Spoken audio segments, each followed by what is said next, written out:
O saxofone, diferente de todos os outros instrumentos, ele teve um criador, ele teve um inventor, isso tem data, e ele foi inventado desse jeito que a gente vê hoje. Ele não sofreu nenhuma mudança. Por exemplo, a flauta antes era de madeira ou de outro material, e aí hoje é de metal.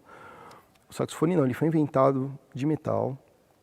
Com essas notas, depois aumentou uma nota mais aguda, outra mais grave, mas isso não é considerado como uma mudança na estrutura do instrumento. E foi patenteado em 1846 por um belga que morava na França, chamado Adolphe Sax. Era o sobrenome dele, e por isso que é o saxofone. Ele foi inventado com uma ideia, não sei se para isso, mas já existia uma ideia de substituir o naipe de palhetas duplas das bandas militares francesas pelo naipe de saxofone. Então ele fez um instrumento tão ágil quanto, tão expressivo quanto e com maior projeção sonora. O saxofone é feito de metal. Ele pode ser feito de vários tipos de metais, tem saxofones de prata maciça, de bronze. Esse é feito de latão. E a gente pode misturar também. No caso, o corpo dele é todo feito de latão e o tudel, que é essa parte aqui, é o pescoço dele, né? O tudel, esse tudel é feito de prata maciça e banhado a ouro. Então cada material, cada metal tem um efeito diferente na sonoridade e vai do gosto de cada músico. Um instrumento amplifica esse barulho, o barulho dessa vibração da palheta, então é amplificado pelo corpo do instrumento. A emissão de som do saxofone se dá através de uma palheta simples, colocada junto a uma boquilha, a palheta é essa aqui, igual a do clarinete, e colocada junto a se você assoprar na palheta, não tem som, se você só assoprar na boquilha, também não tem som. Então a gente coloca a palheta junto à boquilha, coloca a braçadeira para segurar, né?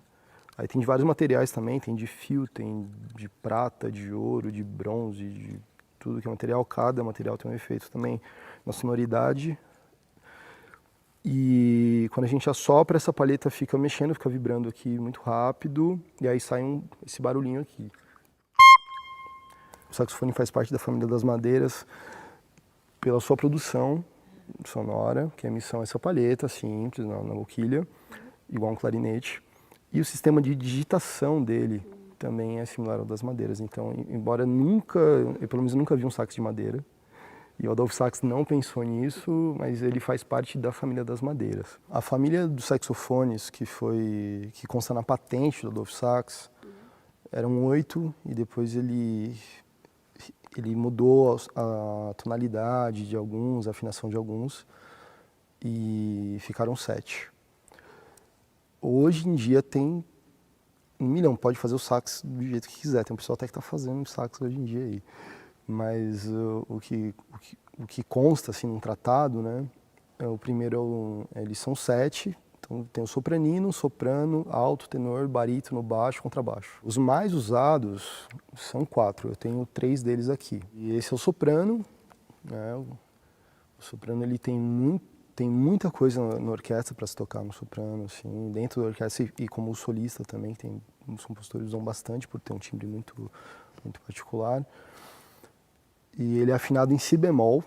Esse aqui é o alto, que seria o contralto, né? O soprano e contralto, ele é em mi bemol. E aí ele começa a ter mais curvas, né? Até tem um soprano curvo, que é um alto bem pequenininho, assim. E ele é em mi bemol, quanto maior, mais grave. Eu tenho aqui também o tenor, que é em si bemol. Esse aqui é o saxofone tenor. Ele é 1/8 abaixo do soprano.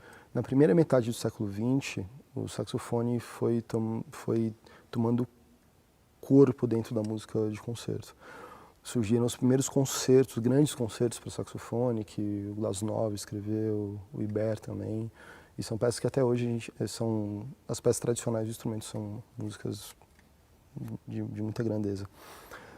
E os compositores, com um instrumento novo, que se mostrou possível, que mostrou tão possível quanto de fazer a música como um clarinete faz, isso se deu por tocar muitas transcrições de instrumentos de cordas e tudo mais. E os primeiros saxofonistas dessa parte da história como disse o Marcel Mille, ele tocava de um jeito muito próximo de um violino. Ele tinha um vibrato idêntico de violino. Então o pessoal, até hoje você põe uma gravação dele, você demora algumas notas para perceber que não é um violino. É incrível. E nessa época se escreveu também dessa forma para o saxofone.